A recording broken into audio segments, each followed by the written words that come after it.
All right, class, here. Let me make another video solution for number 60. And it's got a weird analogy in it in part B, but let's talk about this. It says here, two polarizing sheets are placed together with their transmission axis crossed so that no light is transmitted.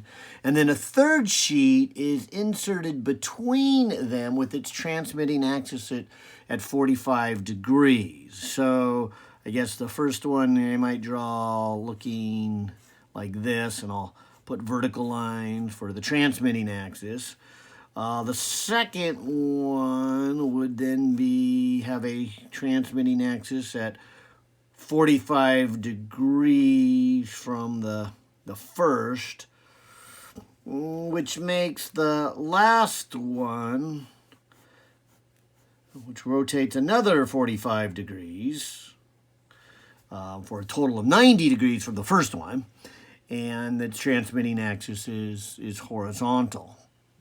And the first part of this, it says, find the fraction of the initial unpolarized light. So from light coming here, if it has I naught, and it goes through the first polarizer, it's cut in half. This was that argument. It's the same as problem number 41 that I did in the video help, the Friday Zoom help one, if you watch that video. But this basically is saying that the light coming in, which would be in all kinds of random directions, sometimes it would be at 45 degrees, sometimes it would be at 90 degrees, sometimes it would be the same as the direction of the transmitting axis. So basically half of it gets through is kind of the statistical argument.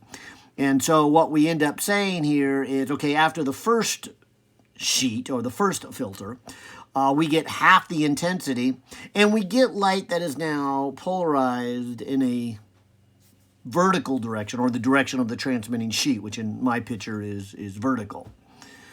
So then when it hits this one, if you think of this as being the electric field, you could then say that this electric field is made up of a component that's in the direction of the transmitting and perpendicular. And so the part that is in the direction gets through, and that would be then the cosine of whatever that angle is. And that's how much of the electric field then would get through, thinking of the light as made up of a vector, electric and magnetic fields.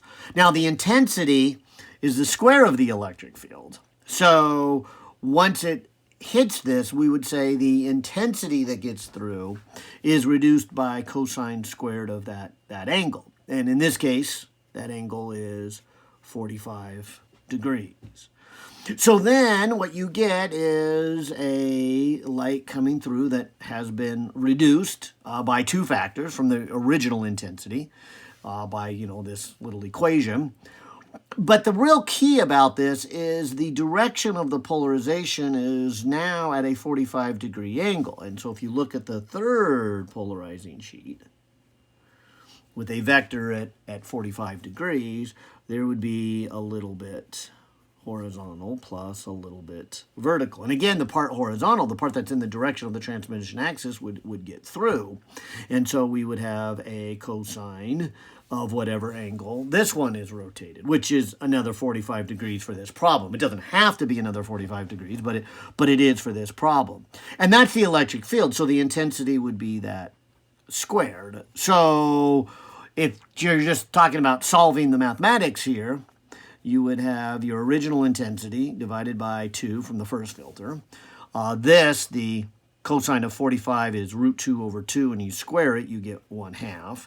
And then the same thing here, you get 1/2. So when you put all that together, you get a final intensity, I should put a little arrowhead that way, where the light that gets through, the intensity is only 1/8 of what it started at.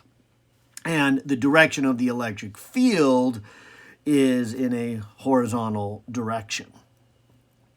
And so without much thinking, that's not really that big of a problem. You just say, okay, it's 1/8. But there is really something quite fascinating and interesting about this problem that they go on to part B and try to get you to think about. Before I do B, let me do it a little differently here. I'll say, do you notice something interesting here? This middle filter. If this middle filter wasn't here, what would have happened is you would have gotten light through here, and after the first filter, it still would be half the intensity, and it would be vertically polarized. And then when you hit this filter, so without the second one, I'd call this one the second one, the third one the second one, but when it hits this exiting filter, it says how much is horizontal. Well, it's all vertical, and how much is horizontal is 0, so with just 2 filters, you would get no light out. But with this middle filter, you actually get some light out. You get 1/8 of the original. And that seems kind of weird if you say it this way. If you say, okay, I have 2 filters, and they don't let any light out, and then I put one in the middle, that actually is also an absorbing filter, and yet some light gets out. And I know that sounds weird, but a better way of really saying that is each of these block a certain percentage, and it's not always the same percentage, and so the percentage depends upon the angle. And so if you only had 2 filters, this one you're saying block 100%. Now you're saying block 50% and then block 50% of that, which of course makes some come out. When you say it that way, even though it's an absorbing, it's not that big of a deal. But it still is a little surprising because, you turn this thing in here, or maybe put another way is you don't touch the first and the third one, and without the second one in there, nothing comes through. You don't even touch those. You just put this one in there, and then something comes through. But again, the reason is because you're really changing how this last filter is really then affecting the light coming at it, because it has a different effect when the light is vertically polarized versus after it's gone through the second filter and it's polarized at a 45 degrees. And so I guess I'm trying to say is I hope you see how this is both at the same time kind of weird to think about, but also not that surprising. It depends on how you kind of put the words to it. And so people struggle with this one, and that's what Part B is getting at. Doesn't that seem weird to you that if you didn't have this second filter, then nothing would get through, and all of a sudden you put this second filter in, which you're still not changing the first or the third, and yet now some light gets out. And said that way, it just seems, that's bizarre, that's weird. But on the other hand, it's not that bizarre, because you're saying, well, this second filter has an effect on this original light, and in this case, rotating the polarization. So that means this last filter doesn't have the same effect on the light as it did when it was in this polarization. So it's not a surprise, then, that something different happened, because this last filter is not interacting with this configuration. It's interacting with this configuration. So part of me always says, hey, this is really neat. Part of me is, no, it's just normal. I mean, it's just obvious. So what? 3 versus 2 filters. Kind of analogy I like to give is this. Let's say we have this. Let's say we have an object like a bowling ball, and we're going to push this bowling ball. But now let's say this bowling ball has a constraint. Let's say that the bowling ball has the constraint of a track that is laid horizontally, meaning the bowling ball can only move horizontal. It's locked in a track, and so maybe you kind of have this dip in the wood or metal, kind of like the gutter in a bowling alley. It can only go down the gutter, and you go to push the bowling ball this direction. Well, what happens is nothing. The bowling ball just doesn't go. You say, well, you're pushing it this way, but it only has the freedom to go that way. That'd be kind of like these 2 filters here. You've got this effect this way, but you're only letting this stuff, and then nothing gets through. But what if the constraint or the channel for this bowling ball looked a little different than that? What if the channel looked like it was off at a 45 degree and then turned into a horizontal one. And you start with the bowling ball here, and you start by pushing it in the same direction. And so this extra slant is kind of my analogy of what is this middle filter doing. And so you push on this, and the bowling ball will actually move. It will move along this channel. And when you go to calculate the acceleration of it, you would do something, looks like my pen's drying out. Let me grab this blue one here.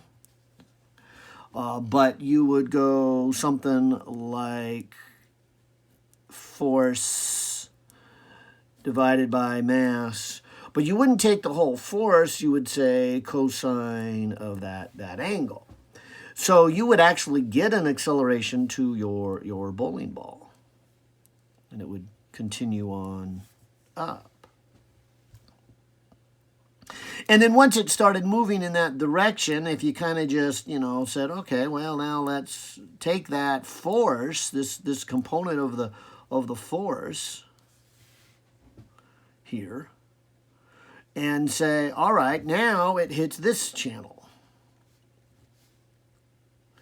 And so even though you're pushing off in this direction, that will move the bowling ball this way. There will be a component. There would be another cosine of that bending angle. And so you could actually then make the bowling ball kind of end up going horizontally this way by having the components of the force. And so you might say you kind of morph the original force into a sideways or a 45-degree force, and then that gets morphed again. Each time it gets a little smaller, but eventually you get a horizontal component, whereas this up here didn't work. So I don't know if that's such a good analogy, but it is really trying to emphasize that it's this intermediate step. It's this morphing of the field from being straight up to being horizontal, or in this case, morphing of the force that was straight up, and then as it made this transition, and you kept the component of the force that's that way, and then you get a component of that. And so a component of the component can be horizontal, where it doesn't work if you just try to do it all in one shot. That's why actually maybe the best channel to turn a bowling ball would be one that is continuously. And you would just keep pushing around, and the bowling ball would end up going from that direction to that direction, and basically with the same speed. And same thing here, if you have an infinite number of polarizing sheets, even though you have an infinite number of them and everyone absorbs it, you actually get more intensity than if you just had a few. That's really the problem 41 that you were asked to do in this problem set. Anyways, so part A is pretty straightforward, I hope, and hopefully not too hard. And the rest of that was just me trying to get you to understand maybe a little deeper what the author is getting at. But now let me get to his B. He does an analogy, and I'm not real crazy about it, but it's part of the problem, so we'll do it here. It says a parent is searching the internet for a collection of recipes for main dishes. She's now going to use a computer to eliminate it. And so the first part is kind of like this beginning where we have unpolarized light. They're trying to say here that this would be like all the recipes. And then we put a filter on here. And this filter is, let's see, all recipes containing meat. And then, she uses the computer to eliminate all recipes containing meat. So this axis would be analogy to saying, okay, only let it through if it has no meat. All right. So the stuff on the other side would only be recipes that have no meat. Now, pretend for a moment then this filter isn't here, and so we have stuff that has only meat in it. Now, of course, meat might have other things, and they're saying, of course, the second filter is the cheese filter. It says, then eliminate, how does it say here? And then to eliminate all recipes containing cheese. And so you might say this axis in this analogy is no cheese. So the only thing that should get through on the other side are things with no meat and no cheese. There. Now, the problem I have with this analogy is when things are at 90 degrees, they need to be the opposites. And so no meat versus meat are opposites, not no meat and no cheese. So I'm not a big fan of this analogy. It just, it works, but these are not mutually exclusive the way they set it up. But they said no recipes come out. So apparently in the original database, there are none recipes that have no meat and no cheese. But there are, obviously, main dishes that have no meat and no cheese. I guess comes to my mind a baked potato without cheese, just butter and chives or something, if you want to call that a main dish. Might be a recipe that should come out, but anyways, it doesn't here, or maybe even some kind of meatless pasta with even a cheeseless meatless pasta. Or a salad. If you want to call that a main dish too. Anyways, I'm babbling on here about food, but anyways, to me, it's just not a good analogy. So, no meat and no cheese. But here's the part of the recipe. And so then they say, put in another filter, and this is the weird part. It says, no recipes from the original one come through. She next sequences, and she does it a little different. She says, all right, now... this first one says no meat, then this one says a little bit of meat and a little bit of cheese. Well, at this point, nothing has any meat, so the little bit of meat is irrelevant, but stuff with a little bit of cheese and then no cheese. Well, then you should get nothing out here. But the reason that analogy doesn't work well is you can't take and rotate. In other words, if you only let something with no meat, and this is where the mutually exclusive needs to come in. This filter, to be a better analogy, would have to be, say, we morphed it into something that now has a little bit of meat. And then we're asking it to pass stuff that only has meat, so it would have some meat. So if this was, has meat, it would be better. And because now it morphed the recipe into something that has a little meat. So somehow no meat gets morphed into a little bit of meat. So then what comes in the last filter that has meat would make more sense. And so that would be a better filter if this was, only passing things that had meat, not the no cheese. Anyways, I don't know how to answer this one really well because I just don't think it's a good analogy here. But they are trying to get you to think about what I had said earlier about how it's weird that you have a filter in there. That's probably the best thing I can say. And the best analogy I can give is a mechanical one where you bend a little bit of an angle instead of trying to do all 90 degrees at one time. But the real key here is this middle filter does a little bit of morphing. And so you have to have these things that are mutually exclusive and it morphs into it before it even makes any sense to you. So I would say if B makes any sense and it's useful to you, fine. Otherwise, I'd say don't worry about the part B. I don't think it's a good analogy. It is one that will hopefully get you thinking about the weirdness here of part A. And I did look at the solutions. I think the author did a good job of relating this, that getting this morphed into something and then getting through a mutual exclusive filter is an interesting part that can be used to build a different type of computer than the pure logic computers we make today, and these are referred to as quantum computing. And so it's a different kind of logic and therefore a different process. And these quantum computers could be, once they're built and established, absolutely amazing. There are certain problems that they can do enormously better and faster than the traditional pure logic computer that doesn't do any morphing from one to if I can use a fancy word, one eigenstate to another eigenstate. It's quite an interesting thinking. And so someday we'll get this quantum computing working, and we will have computers that, that we'll have to label them.